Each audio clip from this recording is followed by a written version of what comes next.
আগের দিন যে মিটিংটা আমরা করেছিলাম এগুলোকে বলা হয় ন্যারোকাস্ট, মানে ছোট ছোট গোষ্ঠীদেরকে ডেকে তাদের সঙ্গে আমরা যেটা নিয়ে কাজ করছি সেটা হচ্ছে এখানে পরিষ্কার লেখা আছে, এই যে সম্পূর্ণ স্বচ্ছতা এখন আমাদের দায়বদ্ধতা। স্বচ্ছতা কেন করি আমরা? আমাদের বাড়িতে প্রত্যেকের বাড়িতে টয়লেট আছে তো, প্রত্যেকে আমরা টয়লেট ব্যবহার করি। তাহলে এই টয়লেট ব্যবহার করার কিছু নিয়ম কানুন আছে। আমরা ব্যবহার করি, কেউ সাবান হাতে দিই, কেউ দিই না। এই সমস্ত বিষয় নিয়ে আপনাদের আমরা বারে বারে ডাকবো। এটা হচ্ছে আপনাদেরকে শেখানো হচ্ছে। শেখানো বলতে কি, আমরা অনেক কিছু জানি, অনেক কিছু জানি না। আপনারা যেগুলো জানেন সেগুলোও আলোচনা করব, যেগুলো জানেন না সেগুলোকেও আমরা আলোচনা করব। বিজ্ঞানসম্মত পদ্ধতিতে এই জিনিসগুলো কিভাবে করা যায় বা কিভাবে করা হয় সেই বিষয়গুলো নিয়ে আপনাদের সামনে আমরা একটা ভিডিও রাখবো। সেখানে বিভিন্ন আলোচনা থাকবে এবং সেই আলোচনার আগে আর পরে আপনাদের কাছে আমরা 3টে করে প্রশ্ন রাখবো। ধরুন আমি বলছি যে আমরা দুপুরে ভাত খাই, কে কে দুপুরে ভাত খায়? তাহলে আপনারা হাত তুলবেন, ঠিক আছে? যারা হ্যাঁ বলবেন তারা হাত তুলবেন। যারা মনে করেন দুপুরে ভাত খায় না, রুটি খায়, তারা কি করবে? হাত তুলবে না, ঠিক আছে? এরকম প্রশ্ন থাকবে। এরকম 3টে প্রশ্ন আমি করব। সেই 3টে প্রশ্ন করার পরে আপনাদের সামনে আমরা ভিডিও চালাবো একটা। সেই ভিডিওটা আপনারা মনোযোগ দিয়ে দেখবেন। সেখানে বিভিন্ন কথা আছে, বিভিন্ন আলোচনা আছে। আমাদের দিদিরা সেই বিষয় নিয়ে আলোচনা করেছে। সেই আলোচনাগুলো আপনারা মন দিয়ে শুনবেন। শোনার পরে আপনাদের কাছে আবার 3টি প্রশ্ন আমরা করব। সেই 3টি প্রশ্নের যে উত্তর দেবেন, মানে হ্যাঁ না উত্তর, ওই ভাত খাওয়া রুটি খাওয়ার মতো। সকালে কে কে পান্তা ভাত খান, কে কে পান্তা ভাত খান না? যারা হ্যাঁ খায় তারা হাত তুলবে, যারা খায় না তারা হাত তুলবে। অনেক কি করে পান্তা ভাতের জায়গায় ব্রেকফাস্ট করে, এই জিনিসগুলো। তাহলে আমি প্রথমে আপনাদের সামনে 3খানা প্রশ্ন রাখছি। যে 3টি প্রশ্ন একটা একটা করে রাখবো। যাদের মনে হবে যে উত্তরটা হ্যাঁ, তারা হাত উঁচু করবেন। আমাদের গোনা শেষ হয়ে গেলে তারপর হাত দেওয়া হবে, ঠিক আছে? আমাদের এখানে কতজন আছেন আমরা কাউন্ট করেছো? 20 জন। তাহলে আমাদের মোট টোটাল অ্যাটেন্ডেন্স হচ্ছে 20। হ্যাঁ, রিয়ার কাজ হচ্ছে রিয়া কাউন্ট। আপনাদের জন্য প্রথম প্রশ্ন, আপনারা স্বচ্ছ ভারত মিশনের নাম শুনেছেন তো? স্বচ্ছ ভারত মিশনের একটা উদ্দেশ্য আছে। এখানে আপনাদের কাছে আমি প্রশ্নটা রাখছি, স্বচ্ছ ভারত মিশনের মূল উদ্দেশ্য শৌচালয় বানানো এবং শৌচালয়ের ব্যবহার করা। এটার সঙ্গে কে কে সহমত পোষণ করেন? মানে কার কার মনে হয় যে হ্যাঁ, এর উদ্দেশ্য শুধু শৌচালয় বানানো আর ব্যবহার করা? যাদের মনে হয় যে হ্যাঁ, তারা হাত উঁচু করবে। সবাই হ্যাঁ বলছে।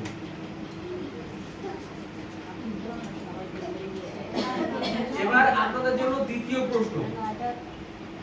আমাদের প্রত্যেকের বাড়িতে প্রতিটা মানুষ আছে, 4 জন 5 জন 10 জন, যে এরকম ফ্যামিলি আছে, ফ্যামিলি মেম্বার প্রত্যেকে আছে। তাহলে এই প্রতিটি ফ্যামিলি মেম্বারের প্রতিবার শৌচালয় ব্যবহার করা উচিত কিনা, টয়লেট ব্যবহার করা উচিত কিনা? যদি হ্যাঁ মনে হয় তাহলে হাত তুলুন। সবাইকে, যারা যারা হ্যাঁ মনে হচ্ছে তারা হাত তুলুন।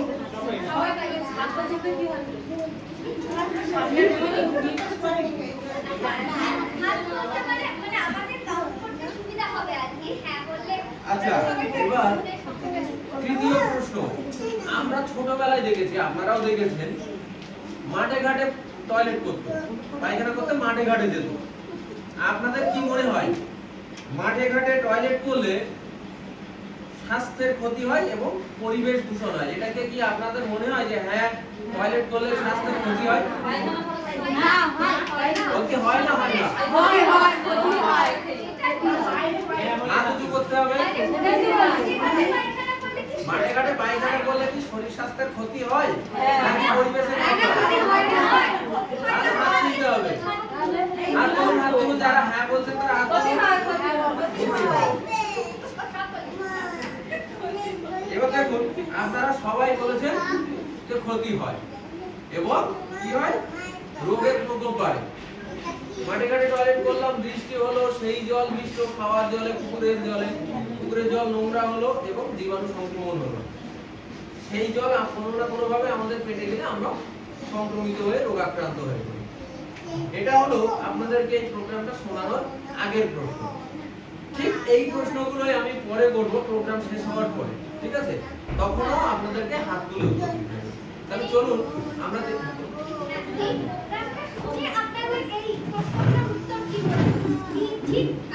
তখন যদি মনে হয় যে না এটা ঠিক, তাহলে একই রকম ভাবে হ্যাঁ বা না ঠিক আছে? তাহলে আমরা পরের প্রোগ্রামটা শুরু করি। इरादा कर लिया हमने देश से अपने वादा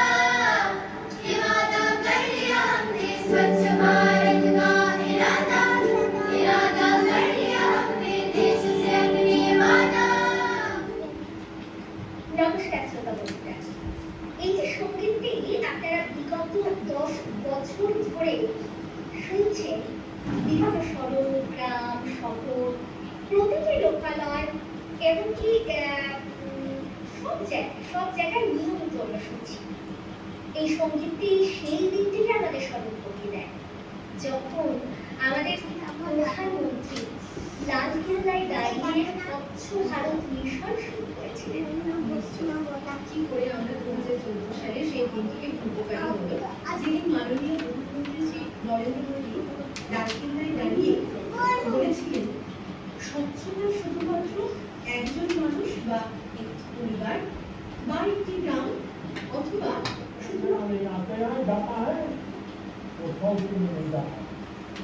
सभी को सुविधा होगी कि बीमारियों की जड़ें उठने शुरू होती है। क्या हमारी माँ बहनों का इज्जत करेंगे? हम कम से कम शौचालय का সেই সময় গ্রামীণ ভারতে জনসংখ্যা ছিল 80 কোটি, কিন্তু 55 কোটিরও বেশি জনসংখ্যার পরিবারে শৌচালয় ছিল না। আপনারা যারা শুনলেন, শুনে কি মনে হলো আপনাদের? শৌচালয় আছে? কার বাড়িতে শৌচালয় নেই? সবার বাড়িতে আছে। সবার আছে। আচ্ছা, আপনারা যারা শৌচালয় যাদের বাড়িতে আছে, কারা পরিষ্কার করে? বাড়ির মেয়েরা না ছেলেরা না বাবারা? হ্যাঁ, এই জিনিসগুলো নিয়ে আমাদের পরবর্তীতে আমরা আবার যেদিন ডাকবো সেদিন এরকম আবার ভিডিও দেখাবো আপনাদের, ঠিক আছে?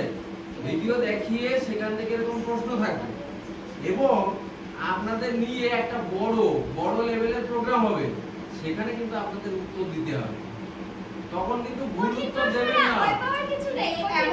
এই রকম প্রশ্ন, এই যে প্রশ্নগুলো আমি জিজ্ঞাসা করছি, এই প্রশ্ন এখান থেকে যেগুলো চলছে, এটা তো আজকে শুরু হলো যে প্রত্যেকে শৌচালয় ব্যবহার করতে হবে, বাড়ির আশপাশ পরিষ্কার পরিচ্ছন্ন রাখতে হবে, এবং কি আমাদের স্কুল আছে, এখানে আপনাদের এখানে স্কুল আছে, একটা অঙ্গনওয়াড়ি কেন্দ্র আছে, আইসিডিএস কেন্দ্র আছে, ওখানে যদি টয়লেট থেকে থাকে, এখানে একটা কথা বলছিল দিদিরা আলোচনা করছিল না, মধ্যপ্রদেশের একটা গ্রাম আছে, সেখানে কি করেছে সবাই মিলে ওই শৌচালয় পরিষ্কার করে। আপনি ভালো করে বুঝবেন, আপনাদের গ্রামে একটা মন্দির আছে বা দুটো মন্দির আছে বা 5টা মন্দির আছে, কোনো মুসলিম পাড়ায় একটা বা দুটো মসজিদ আছে, তাহলে সেগুলো কি নোংরা থাকে? সেগুলো তো কারোর ব্যক্তিগত নয়, স্কুলগুলো তো কারোর ব্যক্তিগত নয়, সেগুলো তো নোংরা থাকে না। তাহলে সেখানে যদি নোংরা না থাকতে পারে, আমাদের যদি সম্মিলিত টয়লেট, যদিও আপনাদের গ্রামের জন্য এটা প্রযোজ্য না, তার কারণ আপনাদের গ্রামে কমিউনিটি টয়লেট নেই বা সার্বজনীন টয়লেট নেই, আপনাদের এখানে যেটা আছে সেটা হলো বাড়িতে বাড়িতে আছে। এবার ধরুন মন্দিরে মনে করুন একটা শৌচালয় আছে, যেরকম কুমারটুকুর মন্দির, শৌচালয় আছে যেখানে সবাই টয়লেট ইউজ করে, তাহলে ওইটা তো পরিষ্কার করতে হবে। পরিষ্কার যদি না করি তাহলে নোংরা হবে, নোংরা যদি হয় রোগ জীবাণু ছড়াবে, আমরা অসুস্থ হয়ে পড়ব, কোনো না কোনো ভাবে অসুস্থ হব। তাহলে আবার এর সঙ্গেও দিদিরা যখন আলোচনা করছিল, সেখানে আরো একটা কথা ছিল, বলছে খোলা মাঠে যদি শৌচালয় করা হয়, তার চেয়ে বাড়িতে জলের ব্যবস্থা করে শৌচালয় করলে খরচ অনেক কম হয়। আপনারা বলতে পারেন কই খরচ কম হয়? যারা মাঠে ছোটবেলায় দেখেছি, বাবা কাকা জ্যাঠারা মাঠে যেত, একটা করে গাড়ু বা বদনা হাতে করে নিয়ে যেত, এবং তাতে কি হতো, খরচ কি আছে, 50 টাকার একটা বদনা সঙ্গে করে নিয়ে যেত, জল খাল বিল মাঠে ঘাটে জল নিয়ে ব্যবহার করতো, তাই তো? বাড়িতে যদি আমরা শৌচালয় করি, সেখানে জলের ব্যবস্থা করি, তাহলে অনেক খরচ হবে, হয়তো বাড়িতে তো পাইপ লাইন করতে হবে, একটা পাম্প লাগাতে হবে, ট্যাঙ্কি করতে হবে, জল তুলতে হবে, সেই জল ব্যবহার করতে হবে। এবার যদি আপনি জিজ্ঞেস করেন কেন খরচ বেশি, মাঠে ঘাটে টয়লেট করতে গেলে খরচ বেশি কেন? তার অনেক কারণ আছে। মাঠে ঘাটে টয়লেট করতে গেলে জীবাণু সংক্রমণ হওয়ার ভয় থাকে। এবার আরো বড় ব্যাপার, যেটা আমি শৌচালয় বা শৌচকর্ম যেটা করলাম সেটা জলের সঙ্গে মিশলো, মাটিতে মিশলো, সেই জল আমাদের পেটে গেল, আমরা অসুস্থ হয়ে পড়লাম। আমি অসুস্থ হলাম, আমার পরিবার অসুস্থ হলো, সেই পরিবার থেকে পাশের পরিবার অসুস্থ হলো। আগে দেখবেন, অনেক আগের ঘটনা, তখন কি হতো, গ্রামে গ্রামে ডায়রিয়া হতো, কলেরা হতো। কলেরা বলতে আমরা বইতে পড়েছি। কলেরার মূল কারণ কিন্তু ছিল এটা, মাঠে ঘাটে শৌচকর্ম করা। সেইটা কি হতো, তখন তো আর এই পাম্প ছিল না, মাটির নিচ থেকে জল উঠতো না, তখন পুকুরের জল ব্যবহার করতো। ওই নোংরাটা বা ওই জীবাণুটা যখন পুকুরের জলে যেত, সেই জল সবাই খেত, গ্রামের মানুষ জল খেত। আপনাদের মধ্যে যারা বয়স্ক আছেন, যারা অনেক প্রবীণ মানুষ, তাদের কাছে জিজ্ঞেস করলে তারা হয়তো বলবে আমরা এই সামনের পুকুরে জল খেতাম, হয়তো বলবে, বা সত্যিও তাই হতো। এবার ওই পুকুরের জল যদি কোনোভাবে সংক্রমিত হয়, মানে ওখানে যদি রোগ জীবাণু পড়ে ওই জলে, তাহলে কি হবে? সবাই তো ওই জল খাচ্ছে, ওই জল খাবে মানে সবাই সংক্রমিত হবে, সবাই রোগে আক্রান্ত হবে। সেই রোগটা যখন গ্রামময় ছড়িয়ে পড়বে, তখন কি হবে? কলেরা হবে, গ্রাম জুড়ে কলেরা হবে। আর এরকম ঘটনা আমরা বহু পড়েছি, বহু জেনেছি, যে গ্রাম কি গ্রাম উজাড় হয়ে যেত কলেরা হয়ে। তার মূল কারণ কিন্তু ছিল এটা। সেই মূল কারণ থেকে আমরা অনেকটা নিজেদেরকে সচেতন করতে পেরেছি। এখন আর মানুষ একেবারে যায় না বললেই চলে, হয়তো দু একজন গ্রামে বেরোবে খোঁজ করলে। যদি এরকম মানুষের সঙ্গে দেখা হয়, তাহলে তাদেরকে বলতে হবে আপনারা এটা করবেন না, এটা পরিবেশের ক্ষতি করে, আমাদের মানে স্বাস্থ্যের ক্ষতি করে। এবং সেই স্বাস্থ্যের ক্ষতি শুধু ওই কারণেও হয় না, মাটিতেও যদি কেউ করে, তাহলে মাটির সঙ্গে মিশে যে ফসল উৎপন্ন হয়, সেই ফসলেও কিন্তু ওই জীবাণু সংক্রমণ থেকে যায়, সেখান থেকে সংক্রমণ হওয়ার ভয়ও থাকে। সুতরাং এই জিনিসগুলোকে আমাদেরকে অবশ্যই নিয়ন্ত্রণ করতে হবে। আমাদের মধ্যে সেই জিনিস আমরা চলে এসেছে। এই যে জিনিসটা আমরা রপ্ত করে ফেলেছি, শৌচালয় ব্যবহার করা, এই যে রপ্ত আমরা করে ফেলেছি, এইটাকে কোনোভাবেই নষ্ট হতে দিলে হবে না, সবাইকে একসঙ্গে করতে হবে। এবার আমরা বলছি তো যে খরচটা বেশি হবে, যে আমরা এই যে শৌচালয় নির্মাণ করে শৌচ করছি, যেটা সেটাতে খরচ বেশি হচ্ছে না। কি করে হচ্ছে না? খরচ বেশি হচ্ছে না কারণ এটা তো করতে, সত্যি ঘরটা করতে খরচ হচ্ছে, ওখানে একটা ট্যাঙ্ক বসাতে হচ্ছে, আপনার সেপটিক ট্যাঙ্ক করতে হচ্ছে, এগুলো তো বেশিই খরচ, তাই তো হওয়া উচিত, তাই না? কিন্তু আমরা আবার বলছি এইটাতে খরচ কম, ওটাই অনেক খরচ বেশি। সেটা হলো কি করে? দেখুন, ওইটা করলে এক্ষুনি বলছি, গ্রামকে গ্রাম উজাড় হয়ে যাবে, অর্থাৎ রোগ সংক্রমণে কলেরা, টাইফয়েড, তারপরে আপনার হেপাটাইটিস, এই ধরনের রোগগুলোর জীবাণু ওখান থেকে আমাদের ছড়াবে।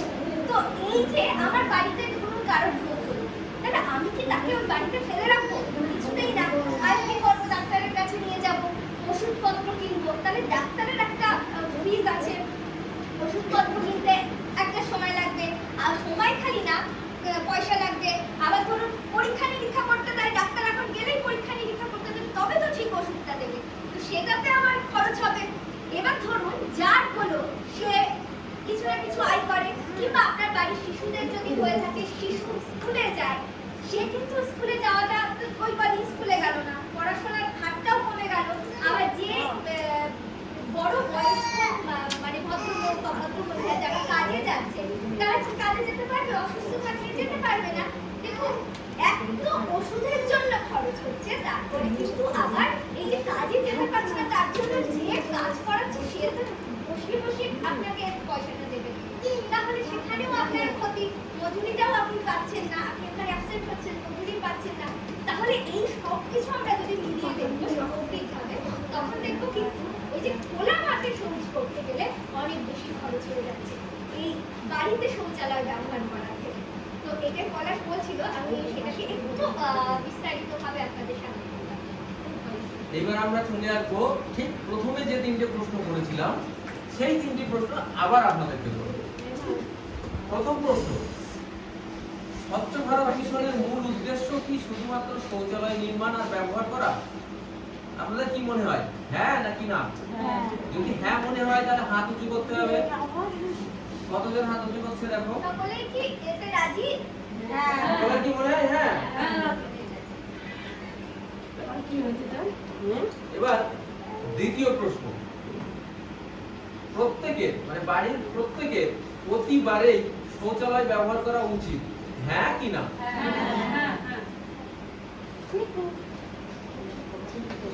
এবার তৃতীয় প্রশ্ন, খোলা জায়গায় মলত্যাগ করলে স্বাস্থ্যের অবনতি ঘটে, মানে রোগ সংক্রমণ হয় এবং রোগের প্রকোপ বাড়ে, হ্যাঁ কি না? ছিল আজকের আমাদের অনুষ্ঠান এবং এইভাবে আমরা আপনাদেরকে শেখাবো, আপনাদেরকে শিখতে হবে, আপনারা শিখবেন তবেই